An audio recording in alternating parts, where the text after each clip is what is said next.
You seriously need to start making more of an effort, Greta. Maggie, what do you mean? With Chad. Chad? What about him? Is he really my grandson? Yes, of course he is. He doesn't even say hello to me when we walk past each other on the street. Not only that, but he won't even look at me. How on earth are you raising that boy for his manners to be this bad? Huh? But when I go out on walks with Chad, he always says hi to the neighbors. He's usually so polite. I'm sorry. Well, you know what? I don't need him. What value is a boy who's all smiles when it comes to a bunch of neighborhood strangers, but can't even say hi to his own grandmother? You may as well have him adopted if this is how he's going to act. Please start taking my reputation into consideration from now on. Do you have any idea how embarrassing it would be if any of the neighbors saw my own grandson ignoring me? Maggie, I told you this before, but my son isn't some tool to boost your reputation. You wait outside the gates after school, snatch him away from his friends, and force him to carry your bags. You never stop talking about how he's going to Harvard and make him spend nearly all his free time with private tutors. Have you ever stopped to consider that maybe he's just avoiding you because he doesn't like the way you treat him? I've never heard such cheek. How dare you speak to your mother-in-law like that? Believe me, I want him to like his grandma too.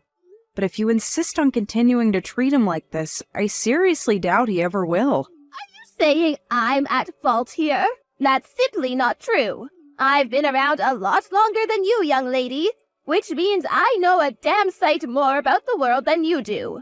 The problem here is your parenting, plain and simple. If you were teaching him the proper manners, this wouldn't be happening. The first step is to acknowledge your flaws as flaws, Greta.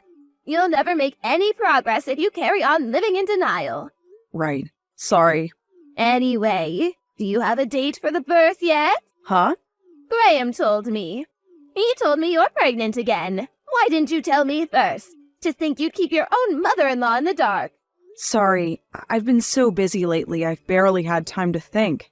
Oh, this is what I mean when I talk about your flaws. You really should be working on improving this aspect of your personality.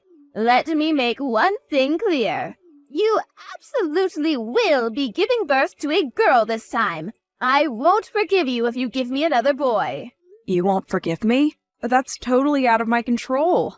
Yes, I won't forgive you. I think you know why, too. What do you plan on doing if you pop out another rude, disrespectful brat like Chad?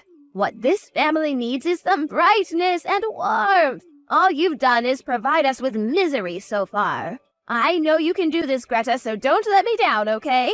By the way, if it is a girl, I will be naming her.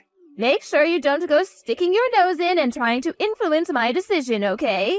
Excuse me? You'll be naming my daughter? Of course. I've dreamed of having a little granddaughter for so long now.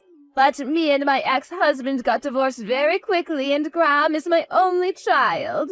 But remember, as his wife, you are technically my daughter, so you're obliged to defer to me on naming rights. So basically I should just keep my mouth shut while you pick my daughter's name for me? Exactly. See, you get it. Perhaps you're more intelligent than I thought. You can't be serious. Surely a child's parents should be the ones who decide on a name. A mother-in-law's word is absolute. If you won't acknowledge that simple principle, you're not even doing the bare minimum required for me and you to have a positive relationship. I suggest you think long and hard, young lady. Anyway, this isn't a discussion. What I say is final. Make sure you take Graham with you every time you go to the hospital for a scan. Since you can't be trusted to communicate with me properly, you can take my son with you. I want to know whether it's a boy or girl as soon as you two get the news. Do I make myself clear?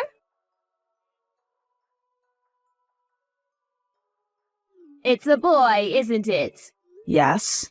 You really are the most useless wife of all time. How many times did I tell you to give us a girl?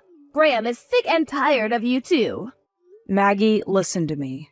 Whether my child is a girl or a boy makes no difference to me. I'll love it all the same regardless of gender. But seeing my husband screaming and shouting like that at the hospital today was honestly terrifying. Graham was shouting. Yes, stuff like, "Why isn't it a girl?" and "Do something about this, you useless quack of a doctor." Then he grabbed the doctor by the scruff of the neck. When he was done giving the staff what for, he turned on me, yelling in my face till he had nothing left to yell. Then he just went home on his own. Why the hell is a child's gender so important in the first place? I don't know what to do anymore.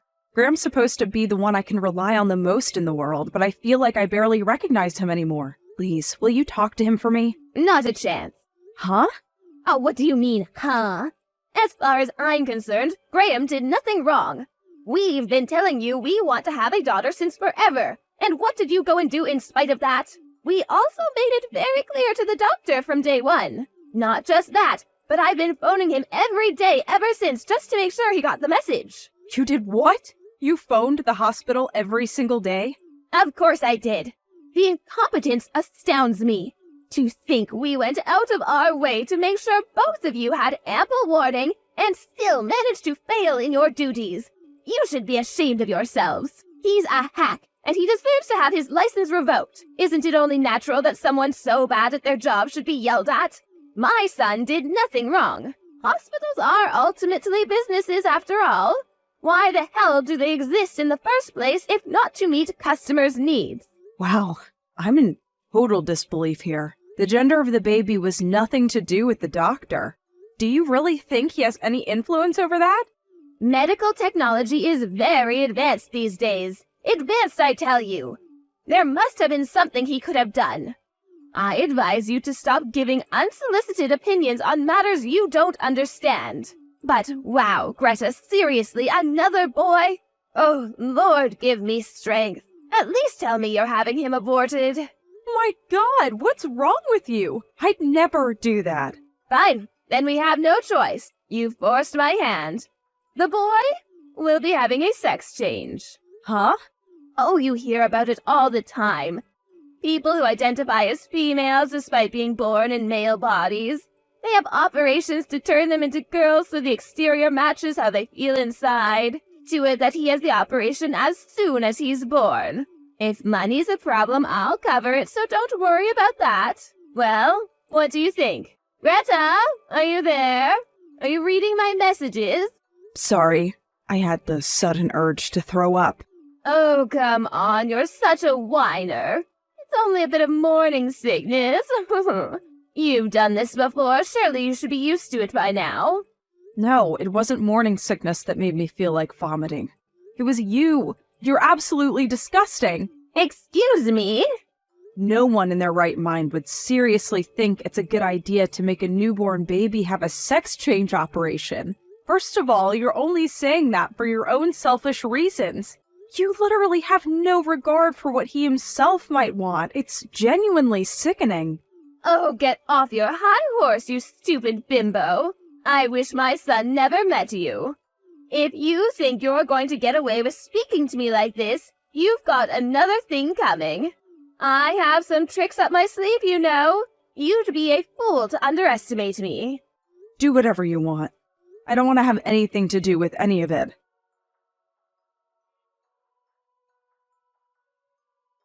Greta, is everything okay? Hey, Mom, what do you mean? Did something happen? Your stuff's here. Huh? Did something happen? Your personal belongings just arrived at my house. I assumed it was you who sent them. What? What? You mean it wasn't? You didn't know anything about this. No, it's the first I've heard of it. I'm at work today. When you say my personal belongings, what exactly do you mean? A moving company showed up with about 10 cardboard boxes full of your stuff. They're labeled stuff like clothing, furniture, accessories, you know, everyday items. What the? Don't you have any idea who could have done this? Couldn't be. Wait, how are things between you and Graham? Are you two getting along? Mom, can I come stay with you at your place today? I have the next 2 days off work. Of course. That's fine, darling. If you want to talk about something, I'm here, okay?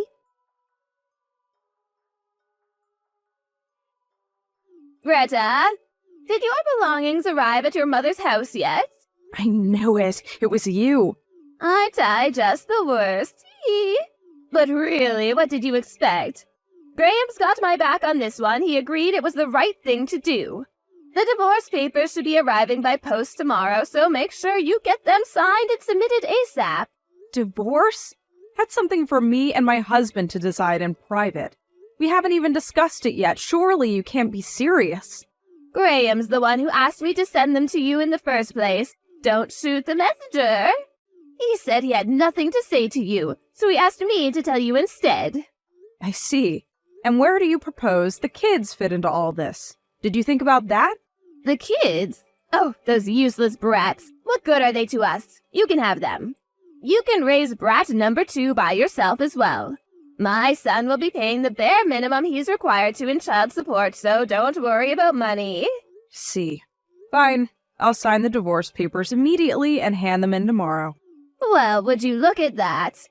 Look how she changes her tune the moment money is mentioned. Oh, you're so transparent. It looks like you are only getting your grubby mitts on my son's money all this time. Don't make me laugh. I don't want your money. My dad's sat next to me right now, and he saw all your messages. He told me to cut both of you out of my life immediately. And you know what? I think that's a great idea. So that's what I'm gonna do. He told me he'll be looking out for me financially from now on. Your dad? He was involved in real estate, right? I remember Graham telling me something about him owning a lot of property on the West Coast. He also told me about how, in spite of that, he hasn't helped the two of you out financially even once since you got together. That's because he wanted us to know the hardships of earning money and learn to get by on our own merits. He thought we'd never learn anything if we had everything handed to us on a plate. And I agree, don't get me wrong, things were difficult at times, but I feel like I'm a wiser person for it. Anyway, now I'm bringing in a little money on my own too. With a little financial support from my dad, I'll be absolutely fine if I never received another cent from either of you, and that's what I intend to do. Have it your way. Look at the way you speak about us. Anyone would think me and my son had done something wrong. But there's where you're mistaken. The only one in the wrong here is you. You, the worthless wife who couldn't produce a girl. You had one job. Tell me, Maggie, why are you so obsessed with the gender of your grandchildren? Isn't it obvious? If it's a girl, we can have her take all kinds of lessons from a young age. Singing, dancing, piano, acting. We could raise her into the ultimate superstar actress. Then one day, when she makes it onto the big screen and she's a household name in America, she can buy me a big, luxurious mansion by way of thanks. I saw a similar story on the news just recently, in fact. With Graham's good looks and my high intelligence, she'd have beauty and brains in ample supply. I really think she'd have what it takes to go the distance. But no, those hopes and dreams were dashed against the rocks by this abject failure of a wife. I've had enough. I'm struggling to even bring myself to reply to you anymore. You're the most selfish person I've ever met. Whether parents or grandparents, everyone has a responsibility to show gratitude towards the people who raised them. Oh, and you've made your decision now, which means you better make sure you don't pester us for money after this. You had your chance and you blew it. I told you very clearly I don't want your money. With that out of the way, I think we're done here. Never contact me or my family ever again. I want nothing more to do with either of you. That's my line. How fortunate for me and Graham. We get to cut you out of our lives like the tumor that you are without even having to pay a cent. Goodbye forever, you useless good-for-nothing.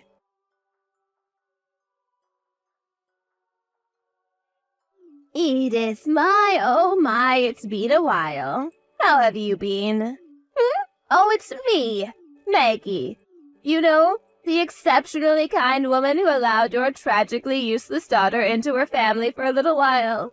I see. My daughter told me you'd never be contacting me again, so I didn't know who it was. Well, you see, that was my intention, but changed. I messaged you because there's something I urgently need to talk to Greta about. I couldn't get through to her number, so I messaged you instead. Oh, I see. What is it then? Why do you want to talk to my daughter? Well, you see, here's the thing. Graham got married last year. Oh, he did. That's amazing news. Congratulations. No, it's not amazing news at all. Excuse me? His new wife is just awful. I've never met anyone with such a rotten personality. She seems hell-bent on making an enemy of me. On top of that, she's the one who wears the trousers in the relationship. She turned my poor Graham into her own personal worker drone slave. Even he can't make her see sense. I see. That's a real shame. But wait, that's not even the half of it. The most unbelievable thing is that apparently he can't even have kids. Oh, really? Well, there are all sorts of couples around these days. I suppose that's just the modern age for you. Oh, that's not the point. I wanted Graham to provide me with a little girl more than anything. Surely it's a wife's duty to meet her mother-in-law's expectations. Oh, good grief. Anyway, now you understand the awful situation we're in. I'll get to the matter at hand. You see, I was wondering if your lovely daughter Greta would get back with my son. Excuse me? Let's face it, I'm not the spring chicken I once was. I'll probably be in need of care within, 10 years? I'd have to be delusional to think there was any hope of his current bitch queen of a wife looking after me. So basically, Maggie, what you're saying here is that you want my daughter to get back with your son so she can change your diapers when you get old? Oh, why do you have to put it like that? Anyway, that's not the only reason. Look, if you get her to come back, me and Graham will accept both of their boys back into the family, and they can finally be raised by their mom and dad together. We're even willing to overlook the unfortunate fact of their genders. How does that sound? I don't even need to bother my daughter with this nonsense. The answer is obviously a big fat no. What? Besides, you just told me he's married. What about his current wife? Well, naturally, I'll be having him divorce her. A woman like that is simply not suitable to be part of our family. Lucky girl. I wouldn't wish the misfortune of being part of your family on my worst enemy. Oh, what's that supposed to mean? But really, if anything, you're the ones who aren't suitable for my daughter.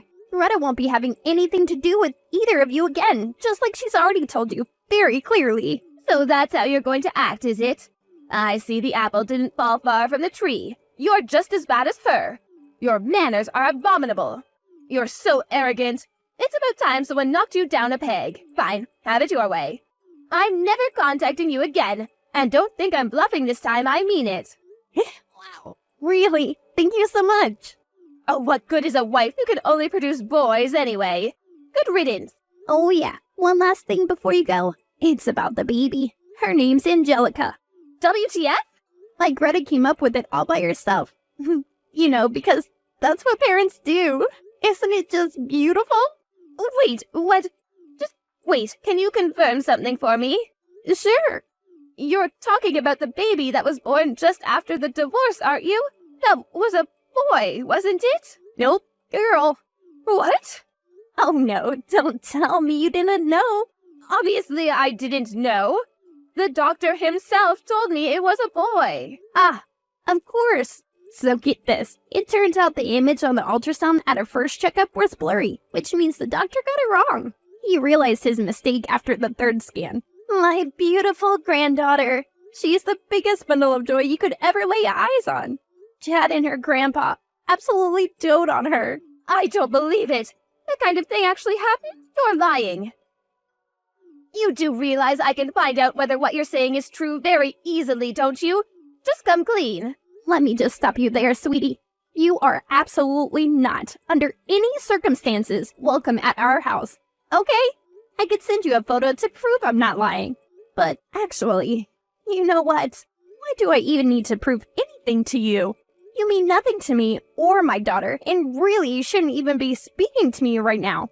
I'd feel bad for little Angelica to have someone like you even seeing a photo of her, so I'm gonna pass on that one. Don't mess me around, Edith. Is she a girl or not? Yep.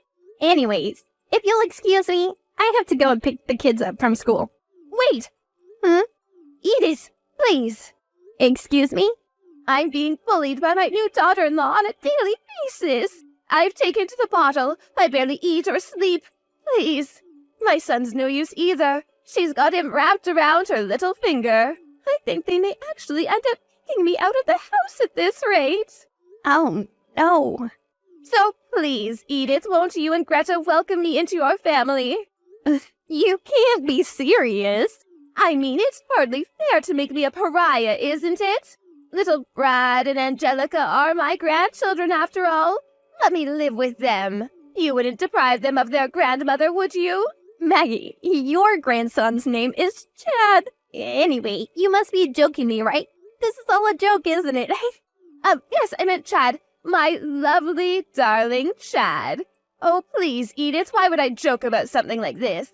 I'm 100% serious. I'm begging you here. If we weren't messaging each other, I'd be on my knees right now. Oh, so what do you say? Will you persuade Greta for me? Persuade her? The answer is no. You'll never set foot in this house again. You have no recollection of how awfully you treated my daughter? Oh, that's ancient history. Get over it already. I want to see my grandchildren. You're the one who wanted nothing to do with them in the first place. You have no right to be part of their lives anymore. Oh, you stubborn old hag. Who do you think you are? Look at you trying to keep my grandchildren all to yourself. You're the worst. I can't get by as a woman on my own. If my daughter-in-law kicks me out, I'm finished. I'll be starving and homeless. If something happens to me, it'll be yours and your daughter's fault. Do you really want that on your conscience? Don't worry, Maggie. You'll be fine. If you can't get by on your own as a woman, I think the solution's actually staring you right in the face. Huh? A sex change. Medical technology is very advanced these days, Maggie. Advanced, I tell ya. Oh, do not screw me around. You better not block me. I'll never forgive you. Are you there? Edith! Later on, my ex-mother-in-law attempted a full frontal assault on our house. Although she didn't get in and eventually gave up and went home when we completely ignored her, we decided it simply wasn't safe for us to continue living there if it meant our whereabouts were being known by such an unhinged lunatic, which is why we decided to move house. This was 2 years ago, and we haven't had any problems since. According to my mom's sources, her worst fears came true. My ex-mother-in-law was indeed given her marching orders by her new daughter-in-law, the ruler of the roost. Word is that she's currently spending her days living alone in a cramped, moldy apartment with a severe cockroach infestation, eating away at her savings and crying herself to sleep. It looks like my ex-husband made a serious miscalculation in choosing a new wife. She's unemployed, doesn't help out with the housework, and her hobbies consist mostly of drinking, gambling, spending his money, and, wait for it, having affairs. To make matters worse for poor Graham, she's super domineering. She not only forces him to work obscene amounts of overtime, but then he has to do all the housework when he gets home. I did once get a desperate message begging me to take him back, replete with groveling apologies and love hearts, but of course, I ignored it. Right now, I'm living happily with my son and daughter, with the support of my parents, who are the kindest people I know. One thing's for sure, life's a lot more peaceful than it was when the terrible two were around.